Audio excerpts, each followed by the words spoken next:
here's something that doesn't get talked about enough. Harold II of England knew, almost certainly, that he was going to die.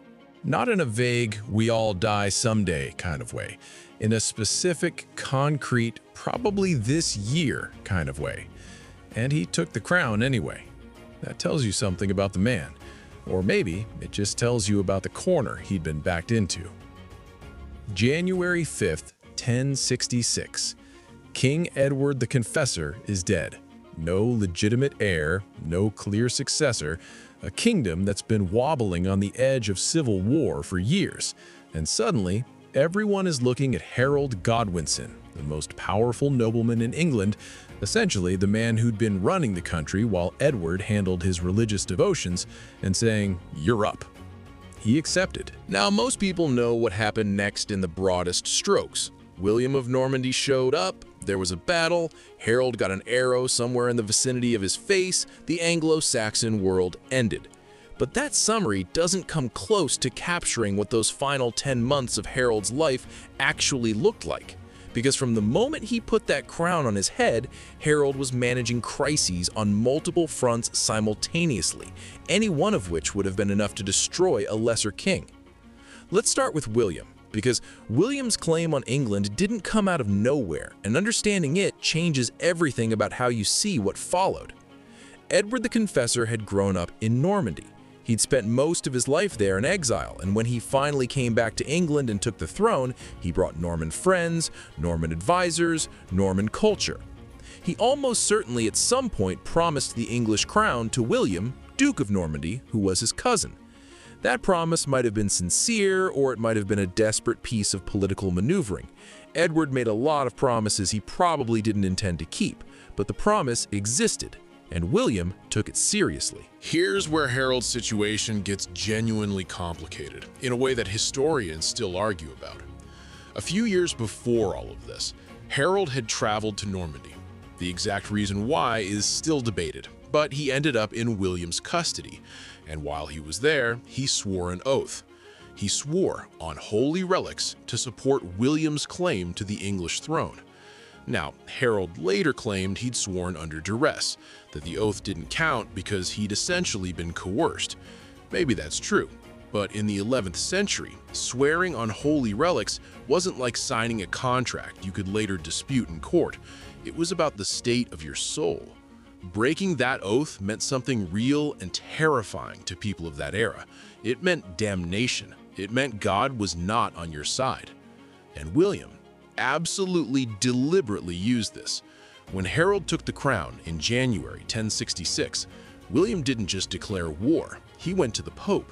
He argued that Harold was a perjurer, an oath breaker, a man condemned by his own actions.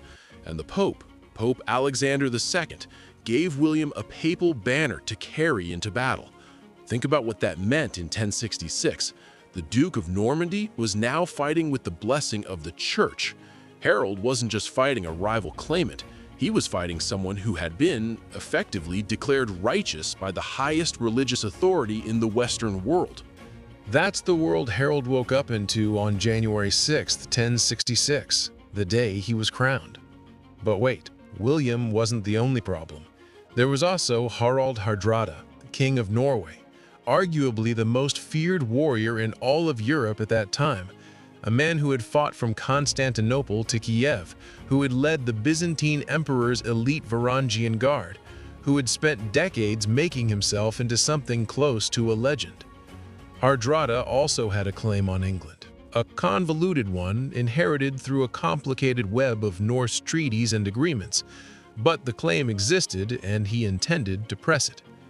And then there was Tostig Godwinson, Harold's own brother. Tostig had been Earl of Northumbria, and he'd been so deeply unpopular, so genuinely hated for his cruelty and his heavy taxation, that Northumbria had risen up against him in open rebellion. Harold, forced to choose between his brother and political stability, had sided with the rebellion. He'd supported stripping Tostig of his earldom and sending him into exile, which meant Tostig, now burning with grievance, went looking for allies.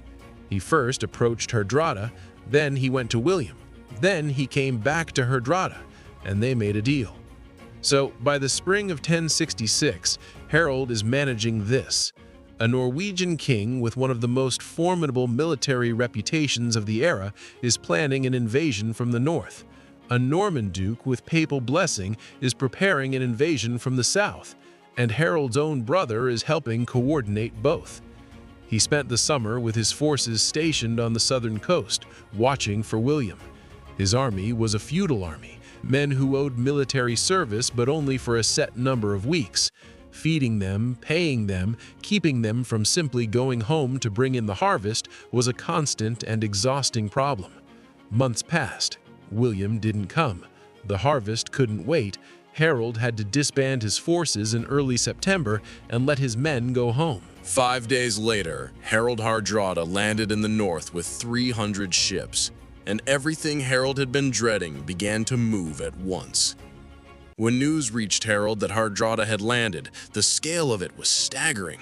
300 ships, that's somewhere between 8 and 12,000 fighting men, depending on how you count. They'd sailed into the Humber estuary, pushed up the Ouse, and landed near York. And they hadn't come quietly. They'd already fought and won a major engagement at Gate Fulford on September 20th, crushing the northern English Earls Edwin and Morcar, who'd ridden out to stop them before Harold could arrive. York was essentially open. The north was essentially gone. Harold's response to this is one of the things that separates him from almost any other king of his era. He moved immediately. He gathered what forces he could, his household troops, his elite huscarls, and whatever levies could be assembled on short notice, and he rode north, hard, 4 days, around 200 miles from London to Yorkshire, moving at a pace that would have been brutal for even the fittest men. Horses collapsing, men struggling to keep up, the whole column driven forward by a king who understood that speed was the only weapon he had left. Hardrada and Tostig weren't expecting him, that's the thing. They'd been so confident after Gate Fulford, so certain that any English response would take weeks to organize, that they'd divided their forces. Half the army was back at the ships. On September 25th, Hardrada, Tostig, and roughly half the Norwegian invasion force were waiting at Stamford Bridge for a delivery of hostages from York, the terms of the city's surrender. Instead, they got Harold. What followed was one of the most decisive battles in English history, and it's almost completely overshadowed by what came 19 days later. Harold's army hit the Norwegians fast and hard.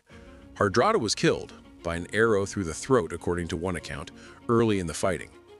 Tostig, Harold's own brother, died alongside him. The Norwegian force was broken so comprehensively that the survivors, those who'd been back at the ships, were allowed to sail away. 300 ships had arrived. 24 were enough to carry the survivors home. Harold had just defeated, in a single afternoon, what many historians consider the last great Viking invasion of England. He should have had months to rest and regroup. He got 3 days. The messenger arrived, almost certainly while Harold was still at Stamford Bridge, possibly while he was hosting a victory feast. William had landed. The Norman fleet had crossed the Channel and put troops ashore at Pevensey, on the southern coast of Sussex, on September 28th. He was burning the countryside. He was sending a message, "Come and fight me, or watch your kingdom burn." This is where you have to stop and think about the decision Harold now faced, because there were people around him, his brother Gurth specifically, according to later sources, who argued for caution. Let William ravage the south. Let him exhaust himself. Wait, gather more forces, meet him from a position of strength rather than desperation. Gurth even reportedly offered to lead the army himself, which would sidestep the whole oath-breaking narrative. Harold could claim he wasn't personally fighting, just defending his kingdom through a proxy. Harold said no. Why? Historians have argued about this for centuries. Some say Harold was arrogant, intoxicated by his victory at Stamford Bridge, convinced lightning could strike twice. Some say he felt personally responsible for the burning of Sussex, his own earldom, his own people, and couldn't sit in the north while they suffered. Some say he understood that William's strategy was deliberate, designed to force exactly this kind of rushed response, and that Harold knew it and came anyway because the alternative was worse. Maybe all of those things are true at once. he marched south. Again. The same battered, exhausted army that had just covered 200 miles north and fought a major battle began the 200 miles back south with barely enough time to rest their legs. They reached London around October 6th. Harold paused for perhaps 5 days, gathering additional forces, waiting for more men to arrive. His advisors urged him to wait longer. Wait 2 more weeks, and the army assembling around him would be formidable. Wait a month, and William's supply lines would be straining, his men growing restless, his coalition beginning to fracture. Harold wouldn't wait. On October 11th, he marched his army out of London toward the Norman force on the Sussex coast. He'd covered roughly 400 miles in less than 3 weeks, fought one of the biggest battles of the era, and now he was going again, with tired men and not enough of them. The night before the battle, according to later sources, Harold's army could hear the Normans celebrating in their camp, could hear them praying, and the English army, by contrast, spent that night in something closer to silence. October 13th, the eve of the feast of St. Calixtus. Harold positioned his men on a ridge called Senlac Hill, outside the town of Hastings. And then the morning came. October 14th, 1066, started with a calculated insult. William sent a monk, a man named Hugh Margot according to some sources, to offer Harold terms before the battle began. The terms were essentially give up the crown, acknowledge William's right, and possibly live. Harold refused. William then raised another point, almost liturgical in its precision, the oath. Harold had sworn. Harold had broken that oath. Would Harold acknowledge this? Would he submit to papal judgment? Harold refused again. There's something in that refusal that tells you everything. Whatever calculations Harold had made about his chances on that battlefield, he wasn't going to hand William a theological victory before a single sword was drawn. He came to fight, and he was going to make William earn it. The English position on Senlac Hill was genuinely strong. Harold arranged his forces in the classic Anglo-Saxon shield wall, a dense mass of overlapping shields, huscarls at the front with their fearsome two-handed axes, the feared filling in behind. The ridge gave them height. Any attacking force would have to come uphill, which is exhausting and dangerous, especially under a hail of projectiles. If Harold's men could hold the shield wall, if they could simply not break, they could potentially grind William's army down through sheer attrition. It almost worked. William attacked through the morning with infantry, archers, cavalry. Wave after wave hit the English line, and the line bent but didn't break. The Norman archers, shooting uphill against an enemy with shields in the high ground, weren't particularly effective in the early stages. The cavalry charges were repulsed. At some point in the mid-morning, a rumor swept through part of the Norman army. William was dead, and a portion of the Norman force began to retreat, or at least to fall back in disorder. This is the moment that might have changed everything, and it's the moment that didn't. Some of Harold's men broke from the shield wall to pursue the retreating Normans. Maybe they panicked. Maybe they were overcome by the excitement of what looked like victory. Whatever the reason, they came down off the ridge, and William, very much alive, turned his cavalry and cut them down. Whether that initial retreat was accidental confusion or a deliberate Norman feint has been argued for centuries. The Bayeux Tapestry seems to show it as a real retreat that happened to be exploited. Some later Norman sources describe it as a deliberate trick. Either way, the effect was the same. Gaps opened in the English line, and the afternoon battle was a different fight than the morning one. Harold fought through it. His brothers, Geirth and Leofwine, were both killed at some point during the day. Harold kept fighting. What happened to Harold at the end is one of those genuinely contested questions of medieval history, and it's worth being honest about the uncertainty rather than pretending there's a clean answer. The Bayeux Tapestry, created within a generation of the battle, shows a figure being struck by an arrow near the eye, with the name Harold written above. This has led to the traditional story of Harold dying from an arrow to the eye. But the tapestry has been interpreted different ways. Some historians argue the figure being struck by the arrow isn't Harold, that Harold is actually the figure shown being cut down by a knight in the scene that follows. Some later Norman sources describe Harold being hacked to pieces by Norman knights. One 12th century source gives 4 knights who allegedly killed him together, which would make the arrow story at best a partial truth. What seems clear is this: Harold died on that ridge in the late afternoon as the shield wall finally collapsed. He died fighting, not fleeing. Whatever had brought him to that battlefield, obligation, pride, love for his people, the impossible corner he'd been backed into, he didn't run from it at the end. By nightfall, the battle was over. William controlled the field. England's last Anglo-Saxon king was dead somewhere in the blood-soaked mud of Senlac Hill. And what happened next, what was done to Harold after his death, is in some ways the most revealing part of the whole story. Finding Harold's body wasn't easy. The battlefield after Hastings was chaos in the way all medieval battlefields were chaos. Thousands of bodies, stripped of their armor and valuables by soldiers doing what soldiers had always done. Many of them so mutilated from hours of fighting that individual identification was nearly impossible. William's men searched. They needed to know Harold was actually dead, not wounded and hiding somewhere, not spirited away to rally another army. Harold's mother, Gaitha, reportedly came to William and offered him Harold's weight in gold, literally the man's weight in gold, for permission to bury her son. William refused. This detail, if it's accurate, tells you something about the political necessity William was operating under. Harold's body wasn't just a body. It was a symbol, a rallying point. If Harold was given a dignified burial, a shrine, people would come, people would remember.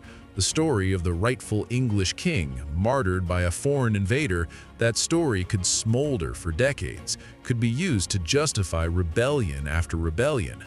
William needed Harold to be not just dead, but diminished. The task of identifying the body fell to a woman named Edith Swanneck. She was Harold's common-law wife. He'd entered a formal political marriage to a noblewoman after becoming king, but Edith had been his partner for years before that, had borne him children. According to the sources, she was brought to the battlefield because she knew Harold's body in ways that armor and heraldry couldn't capture. Identifying marks, intimacies, things that only someone who had loved him would know. She found him. What happened to Harold's body after that is where the sources diverge uncomfortably. Some say William eventually relented and allowed Harold to be buried at Waltham Abbey, a church Harold himself had founded and loved. The monks of Waltham believed for a long time that they had his remains. But other sources, and this is where it gets genuinely strange, suggest William initially had Harold buried on the cliff above the beach at Hastings, almost contemptuously, like a watchman set to guard the coast he'd failed to defend. One Norman source, written later, says Harold was thrown into the sea. The truth of where Harold's bones ended up, if they're anywhere at all, is honestly unknown. But here's what I find myself thinking about when I consider this story. Harold II was King of England for 9 months and 9 days. He spent almost none of that time actually governing. He spent it marching armies, fighting battles, managing crises that had started before he took the throne, and that he had, at best, inherited from decisions made by other men years earlier. He lived his entire reign in the shadow of 2 invasions, and the knowledge that both were coming. He won one of them, in one of the most impressive military performances of the century, and then he lost the other. Not necessarily because he was outfought, though William was an extraordinary commander, but because he was exhausted, undermanned, and couldn't afford to wait. There's a version of 1066 where Harold wins at Hastings, where William's army, tired from its own weeks of campaigning and foraging in unfamiliar territory, breaks against a well-rested English force that's had time to properly gather. That version isn't fantasy. Historians think it was genuinely possible. But it required Harold to sit still while his own people suffered, to wait while William burned villages that Harold himself had once protected as Earl. and Harold couldn't do it, or wouldn't. Whether that was his fatal flaw or his defining virtue probably depends on what you think leadership is supposed to look like. William spent the following weeks moving carefully, burning and pillaging strategically, waiting for the English nobility to accept the reality of what had happened at Hastings. One by one, the great men of England came to him. On Christmas Day, 1066, William the Conqueror was crowned King of England in Westminster Abbey. The Norman conquest was complete. The language shifted, the laws shifted, the ruling class was replaced almost entirely within a generation. The England that exists today, with its French-flavored legal terms, its Norman castle architecture, its complicated class history, was built on the foundation of that October afternoon. Harold II got an arrow, or 4 knights, or the sea. And the reason that story still matters, the reason it's worth sitting with, is that Harold wasn't a villain or a hero in the clean, satisfying way we like our historical figures to be. He was a man caught between what he'd promised and what he believed was right, between caution and the pull of responsibility, between the kind of strategic wisdom that might have saved him and the very human inability to do nothing while people he cared about were burning. He made choices that were probably mistakes. He made choices that might have been the only honorable option. People are complicated. That's not a weakness of the story. That's the whole point of it. The last Anglo-Saxon King of England walked onto that ridge on a cold October morning, knowing almost certainly that the odds were against him. And he stood there anyway. Make it that what you will.